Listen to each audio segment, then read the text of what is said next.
gisee nag yi mbir mi yàgg depuis 10 heures ba 17 heures c'est parce que procédure yi diñ ko dafa sensible parce que ça concerne un responsable d'un parti au pouvoir mooy le PASTEF ak un chroniqueur nga xam ni temps yi chroniqueurs yi moom defe naa dañ leen signalé le procureur nag moom ñu ko joxee dossier aussi certainement bëri woon na liggéey mu considéré après avoir vu le dossier qu'il y avait pas lieu à le placer en garde à vue nee na ni ñu ko levé na ñibbi këram donc loolu la ñuy retenir ci dossier bi mais lu am solo mooy tout simplement que la liberté d'expression kenn mënu ko entraver et que certains sont très mal placés aussi pour donner des leçons sur des histoires d'injures Abdou Nguer saagawul kenn dafa tontu nit bu ko provoqué traité ko de naafeq et le droit a été appliqué parce que la présomption d'innocence c'est ça la garde à vue c'est pour essayer d'enquêter sur des questions yoo xam ne leerul mais lii dafa leer nañ ba mu leer nañ nag je pense que cette affaire-là est derrière nous et que aujourd'hui ñi war a bàyyi tooñ mooy ñi nga xam ne ñoo yore doole ba pare continuer di saaga comme si ils étaient dans l'opposition loolu la ñuy retenir effectivement dans cette affaire-là. Voilà. mais su ma déggee da nga bëgg wax ne mbir mi dafa xaw a rax politique est-ce que entre deux Sénégalais mën nga jàppee mbir mi dafa xam tuuti rax tuuti li nga xam ne moom mooy politique. Non, mais c'est une affaire qui est politique, moo tax affaire bi sensible hein. Mais je pense que de bout en bout mën nañu considérer qu'il y avait pas lieu vraiment à arriver sur ça parce que kii nga xam dafa porter plainte aussi il faut le rappeler il faut waxtaan dëgg parce que dëgg dafa tumurànk ci réew mi saaga na fi président de la République kenn mësu ko kenn téyewu ko il y a aussi des gens qui ont insulté gravement ici. Je pense que c'est un médecin, hein, je ne dirai pas son nom, vous savez, désormais nous sommes dans un royaume et que le Premier ministre Ousmane Sonko est un roi et que le président resterait un prince. Ku fi wax ñu dal sa kaw ba utiliser des mots yoo xam ne man mënuma ko réitérer aujourd'hui kenn jëliwu ko pourquoi la kumba am ndey kumba amul ndey y a de ces gens qu'il faut tout simplement arrêter pour que ñu bañ a di tooñ koo fi tooñ te justice deful rôle am surtout le procureur de la République j'appelle vraiment le procureur à jouer son rôle pour que l'ordre public soit respecté et que tooñ yi wàññeeku du ñu egg ci lii mais une réplique assez salée d'aujourd'hui fondée sur le droit proportionné a conduit à ce que Abdou Nguer se ressorte libre et rentre chez lui et voilà ce qui est le plus important. Je pense que Abdou mën nañoo jàpp ne yoon toppeewul dara kii di Abdou Nguer. lan la koy toppee Abdou a été même Abdou moom n'a pas affirmé. Il a posé une question nit ki bu ma waxee moom mooy kan dinaa ko tontu mais tontu bi ñëwagul defe naa ne jaratu ko. kon bii kon c'est sans suite. Ah oui c'est ça. mais lan moo waral yàggaay bi 10 heures ba léegi 10 heures ba 17 heures. bientôt parce qu'il s'appelle Abdou Nguer. Il dérange. ñëwal ci digg bi. Abdou Nguer ñu lay. te lu nekk di xew mooy ñu nekk di tëj ci kaso yi tey Lat Diop démb may nañ ko liberté provisoire procureur bi tey mu ngi ko toog xaar instruction pour lan dafa war a bañ wala dafa war a bañ yooyu yëpp yi am ay Farba Ngom ay Ablaye Ndiaye ay Assane Diouf donc tout ce qui se passe aujourd'hui dans ce pays le président de la Diomaye Faye vous êtes le père de la nation et vous êtes interpellé sur cette question là jël Ousmane Sonko bàyyi ko muy def naka sudul noonu di jël réew mi di ko yàq di def naka sudul noonu ça veut dire que plan bu mu amoon mooy yàq Sénégal mu ngi koy continuer léegi nag nu mu ko war na la yàqee mooy tëj ay gor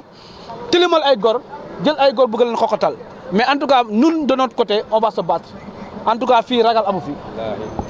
amu fi man de xam naa kuy sama baay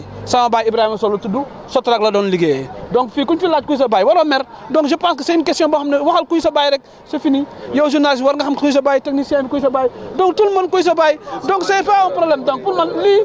police am na lu war a def lu dul convocation yi ñàkk fayda yi donc pour man la police a d'autres travail mooy la sécurité intérieure et la sécurité publique nañu bàyyi police liggéey nañu bàyyi gendarme liggéey ñu bàyyi nit ñi ñu jël di leen dénk police pour di leen xokkatal toute la journée te nit ñaa ngi jëm ci julli ji nit ñi lu ñu tal mooy soble ak pompiteer ak ginaar te réew mi amul xaalis réew mi dëgër na en tout cas ñu ngi profité di baalu ñëpp àq di ñaan yàlla ñun ñi yàlla may ñu lu ñu korité loolu ñu tal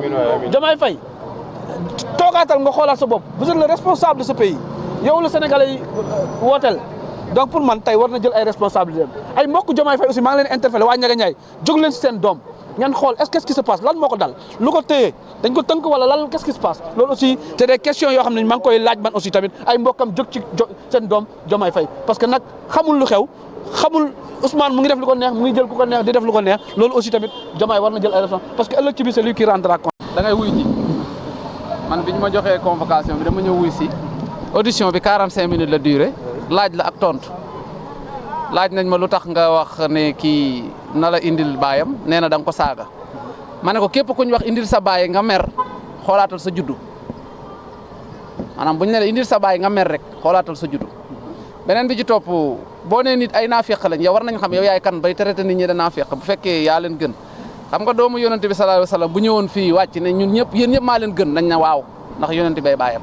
mais Azura kuy baayam ba mu ñuy taxaw naan ñun ay naafeq lañ te chaque jour dinañ ko koy laaj kan moo ko jur ak nu mu mel ci réew mi ba tax mu naan ñun ay naafeq lañ te loolu chaque jour dinaa ko koy laaj. ndax jàpp nga ne lu ni mel du crime. non xam nga boo ñëwee ne nit ñi ay naafeq ngeen naafeq mooy nit ku bon fa bon yam nga ne ñi ay naafeq lañ léegi yow war ngaa xam yow miy wax nit ñi naafeq lañ ban pouvoir nga am kan moo la jur ndax yàlla da lay wax yu wan la naafeq yi wala loolu nag géré nañ ko mu jeex. ñu toog foofu li fa des yëpp nag toog waxtaan la julli jotee ñu julli toog waxtaan kese waxtaanu àdduna rek a fa desoon de audition bi 10 heures la 10 heures 45 jeex na la fi des toog waxtaan la woon amee bu fekkee waa commissariat bi kay yéen ku ma soxla da nga may invité comme ñoom mënuñu maa invité ma ñëw ñu ne nañ ko convoqué kay ñu waxtaan rek mais Abdou bëgg naa la laaj leen lan ngay wax régime actuel bi nga xamante ne ñoo fi nekk di dànkaabu ñenn ci chroniqueur yi ñu jàpp ne dañuy yëkkati ay kàddu yu safaanu di ko jëmale ci ay kilifa régime bi ñoom laay wax gouvernement de Pastef du ma wax sax régime wala kii gouvernement de Pastef ñoom ministres yeeg DG yeeg ñoom nañ ma moytu. moytu la yow. waaw lu tax man aw ma dara lu may perte loolu nag wax la te gars yi dinañ desserrer auto bi ndax waxoon naa leen lii du combat. combat bi du tey alors je précise juste que pour que public bi xam sénégalais yi xam. ku xam Abdou parce que Abdou tey laa ko mos a gis de près. mais ci li muy wax ak lu muy kii yëpp day indi ay firnde pour tax ba léegi kenn mënulu ko dara laaj nañ ko nag est-ce que da ngay retirer say propos wala da ngay baalu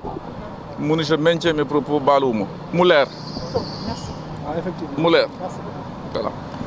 waaw parce que loolu man maa ko wax maa ne leen retirer ma te bu ko waxaatoon tey ma demaat tey waxaat ko lu ko gën a pire sax.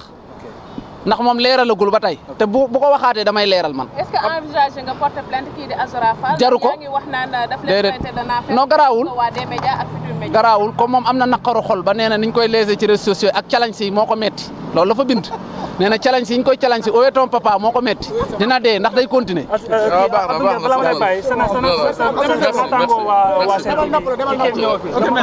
na yi mbir mi yàgg depuis 10 heures ba 17 heures. c'est parce que procédure yi dafa sensible parce que ça concerne un responsable d'un parti au pouvoir mooy le PASTEF ak un chroniqueur nga xam ni taayu chroniqueur yi moom defe naa dañu leen signalé le procureur nag moom ñu ko joxee dossier aussi certainement bëri woon na liggéey mu considéré après avoir vu le dossier qu'il y avait pas lieu à le placer